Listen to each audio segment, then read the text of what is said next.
I died on the street until Jesus called me by name. The night God found me in the trash. The night was cold, and the concrete floor beneath my body seemed to mock my existence. I was no longer a man. I was a dirty shadow among rats and darkness. The world had forgotten me, and perhaps God had too. I was hungry, thirsty, cold, and a scream caught in my throat. Does anyone still see me? In that filthy alley, among trash and silence, something answered me. And it was not of this world. My name is Lucas, and before all this, I was someone. I had a respectable job at a multinational company, a good salary, a car in the garage, and a beautiful family. Deborah, my wife, and Miguel, our son with curious eyes and a smile that melted any pride. In the eyes of others, I was a successful man. Inside, a house of cards on the brink of collapse. It all started small, like most disasters. A drink at the end of the workday to relieve stress. Then another.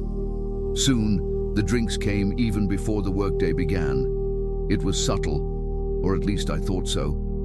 Until one day, Deborah looked at me with tearful eyes and said, "You are disappearing, Lucas, and I can't reach you anymore." I didn't listen.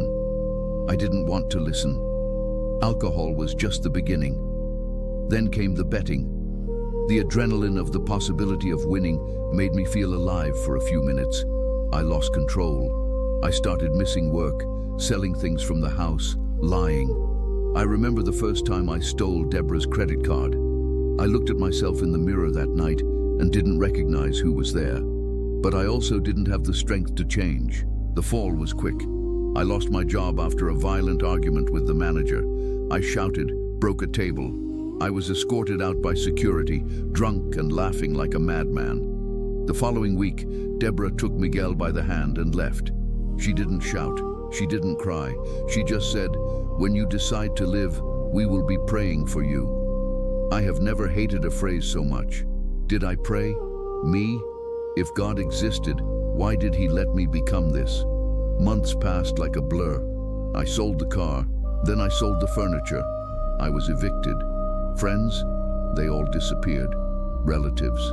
They said they would help, but they gave up when they saw that my will to change was just an excuse to keep sinking. Soon, the world became silent. Just me and the void. I discovered that the street has its own language. The smell of urine, the weight of a wet blanket, the invisible violence of the gazes that pass through you as if you weren't there. I learned to sleep with one eye open and my stomach always empty. The worst part wasn't the hunger. It was the loneliness, the silence, the certainty that I could die there and no one would notice. Once, I saw Miguel passing by with the school. He didn't see me. I hid behind a trash can, my own son. I was afraid he would look at me and know that the ragged figure was his father. I cried there, hidden, like a child. But no one came to hug me. I started to wish for death, not dramatically. I just wanted to stop. Stop feeling, stop remembering, stop carrying this crushing guilt. I slept, hoping my heart would give up on its own. Sometimes I wondered if there was a soul, and if so, whether mine could still be seen by God. But the sky seemed so distant, so deaf. One early morning I saw a man dying of cold on the other side of the sidewalk, just a rigid, curled-up body with his face turned towards the wall. People passed by him as if he were a garbage bag. I passed by too, and I realized this was how the world saw me. That was where true despair began. When even suffering becomes routine, you no longer scream. You fall silent, and silence becomes a tomb. That night, lying among damp boxes, I spoke to nothing. If there's still someone up there, hear me. I don't want to die here, but I also don't know how to live. No voice answered, just the sound of the wind. And even so, something inside me stirred, as if someone had listened, not with ears, but with mercy. 2 days after that whispered prayer to the wind, a man approached. I was sitting on the ground in the square, staring into the void, with an empty bottle in my hands and a bitter taste of nothing in my mouth. His name was Samuel. He had a calm smile and a worn Bible in his hands, the kind of person you despise when you want to stay at rock bottom. He bent down, came to my level, and said in a serene voice, "You are still alive, Lucas, and that is a sign that God still has something for you." I laughed, a short laugh, without teeth. How did he know my name? "Do you know me?" I asked, suspicious. "No, but God knows you, and he sent me to tell you that he is still waiting for you." I turned my face away. I didn't want to listen, but those words pierced my chest like arrows. No one had called me Lucas in weeks. I was, "Hey man, hey bum, get out of the way." But in that moment, I was someone again. Samuel came back the next day. He brought a cup of coffee and a sandwich. He asked no questions. He just sat there with me. Then he came back the next day, and the day after that. It was as if his presence cleared the air around. For the first time, someone saw me without disgust, without pity, without haste. On a cloudy Saturday, he handed me the Bible. I hesitated. "I'm not worthy of this anymore, man. I've done things that I can't even forgive myself for." Samuel didn't back down. He just opened to Luke 15 and read, "And he arose and came to his father. But when he was yet a great way off, his father saw him and had compassion and ran and fell on his neck and kissed him." Luke 15:20. My eyes filled with tears. I knew this story, the prodigal son, but I had never felt it swallow me like that. I was him. I was still far away, but there was a father seeing me from afar, waiting for my return. God isn't waiting for you to be perfect. He just wants you to get up. The words kept echoing, and that dawn, lying under a torn tarp, I got up, not with my legs, but with my heart. I knelt on the cold concrete, alone, and for the first time in years, I spoke to God as a son. "Father, if you still want me, I want to come back. I have nothing to give, no dignity, no promises, just a broken heart. But if there is still a place in your house, take me back." In that moment, I didn't hear thunder, nor feel wind, nor have visions, but something changed, deeply. It was as if an invisible hand held my soul and said, "You are not alone anymore." From that prayer, Samuel took me to a Christian shelter. It was a rehabilitation center founded by former addicts. Nothing luxurious, but there was something there that made all the difference. Hope. In the first week, I tried to escape. The withdrawal was cruel, and the internal screams still tormented me.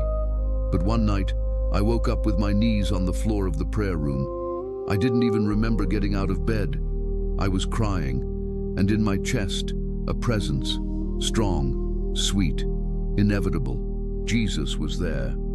Not as an idea, not as a character from a book, but as someone real, as someone who had always been waiting behind the door of my heart, and now entered with authority and tenderness. It wasn't a vision. It was more real than that. It was as if he were saying, "You have always been mine, and I came to get you." That night, I gave my life to him, completely, without negotiation, without hiding wounds. It was all or nothing, and he accepted me as I was. And that was when the true journey began. It wasn't easy. The path to healing is not a straight road. It's a trail with thorns, slopes, stumbles, and dark days. But now, I was no longer walking alone. Jesus walked with me, and sometimes carried me.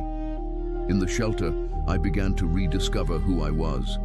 Not the professional who wore a suit and carried status, but the man that God dreamed of before I was born. A son, a redeemed one. There were days when I thought about giving up, when shame knocked loudly at the door. When I read the Bible, I sometimes cried without understanding why.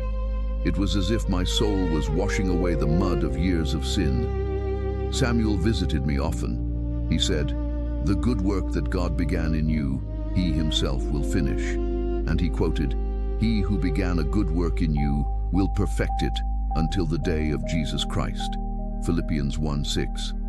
Little by little, I began to serve within the shelter.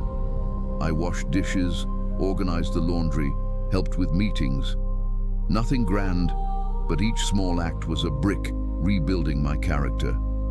2 months later, I wrote a letter to Deborah. I didn't ask her to come back. I only asked for forgiveness. I said that now I was in the hands of Christ, that I didn't know what the future held, but that, for the first time, my heart was at peace. She replied, short but firm, I am praying with Miguel every day. God is faithful. Keep going. Don't stop. I read that as a promise from heaven. 4 months later, Deborah came to visit me at the shelter. She entered the chapel where I was kneeling and looked at me as if seeing a living soul for the first time.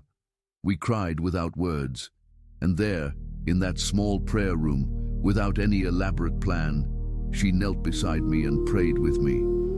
Thank you, Jesus. You have returned the man I loved, and you returned him new. Miguel hugged me days later, his little arms wrapped around my neck like a chain made of forgiveness. Today, I continue in rehabilitation, but I am already volunteering in street missions. I bring coffee, bread, but above all, I bring hope. And I say with conviction in my eyes, I know a God who finds children even in the midst of trash. I am not perfect, but I am redeemed. If you have made it this far, you may be carrying something that no one else sees. You may be struggling in silence, smiling on the outside, but screaming on the inside. Or perhaps, like I once was, you have already given up trying to love, to believe, to live. But listen to this, please. You are still alive, and that means God still has something for you. It doesn't matter how far you've gone. It doesn't matter what you've done, how much you've strayed, or how many times you've fallen. Jesus is not scared of your past. He has seen it all, and yet he loves you deeply. He left the 99 sheep to seek the one that was lost. He forgave the woman caught in adultery. He touched the leper, ate with sinners, wept with the afflicted, and he is calling you now. Come to me, all you who are weary and burdened, and I will give you rest. Matthew 11:28. Are you tired, oppressed, lost? Then close your eyes for a moment and just say from your heart, Jesus, if you still want me, I want to come back. Take me as I am, save me, heal me, transform me. You don't need to be perfect, just sincere. I am living proof that he listens, that he restores, that he doesn't give up. If you said this prayer, even softly, even in tears, know this: heavens have moved for you now. You are not alone anymore. Leave in the comments, I accept Jesus, or just pray for me. We will pray for you. We will walk with you, because your story is not over.